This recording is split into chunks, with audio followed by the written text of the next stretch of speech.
ஒருத்தர் வந்து நல்லா கத்துக்கணும் ஆக்டிங் அப்படின்னா அது எவ்வளவு நாள் எடுக்கலாம்? ஒரு நாள் ஆகலாம், ஒரு செகண்ட் ஆகலாம், ஜென்மமா ஆகலாம். நம்ம அதான் சொல்றேன், it is everything inside you. நீங்க என்னவா எடுத்துக்கிறீங்க, அதை நீங்க எப்படி இம்ப்ளிமெண்ட் பண்ணுவீங்க, இவ்வளவுதான். வேற எதுவுமே சூட்சமே இல்லை. நான் ஒரு வாட்டி அழுவேன், நீங்க ஒரு மாதிரி அழுவீங்க, நீங்க ஒரு மாதிரி அழுவீங்க. அழுகன்றது எல்லாருக்கும் ஒண்ணுதான். பட் நீங்க அழுகை பார்த்து என் மனசு கலங்கிச்சுன்னா யூ பிகம் சக்சஸ் இன் அழுகை. ஸோ அந்த மாதிரி தான் ஒவ்வொரு எமோஷன். இப்போ நீங்க சிரிக்கிறத பார்த்து எனக்கு சிரிப்பு வந்துருச்சுன்னா, நீங்க பண்ற விஷயத்தை பார்த்து சிரிப்பு வந்துச்சுன்னா யூ பிகம் அ காமெடியன். அவ்வளவுதான் விஷயமே. நம்ம என்ன கன்வே பண்ணணும்னு நினைக்கிறோமோ அதை நீங்க ஈஸியா என்கிட்ட கன்வே பண்ணிட்டீங்க, ஷார்ப்பாக கன்வே ஆகி சக்சஸ் ஆயிடுச்சுன்னா you become an actor. That's it. அது சின்ன சூட்சமம் தான். Anybody can do it. Okay.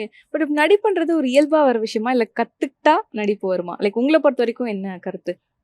நாங்கள் தியேட்டரில் ஃபஸ்ட்டு சொல்லி கொடுக்குற ஒரே விஷயம் என்னன்னா, இந்த கேமராவோடைய ஆன் அண்ட் ஆஃப்குள்ளே தான் அந்த நடிகன் ஒருத்தன் இருக்கணும், அந்த கேரக்டர் ஒன்று இருக்கணும். அதுக்கப்புறம் நீயா மாற நீ உன் இடத்துக்கு வந்துடணும். ஓகே. இந்த ட்ராவலை கரெக்டாக கற்றுக்கணும்.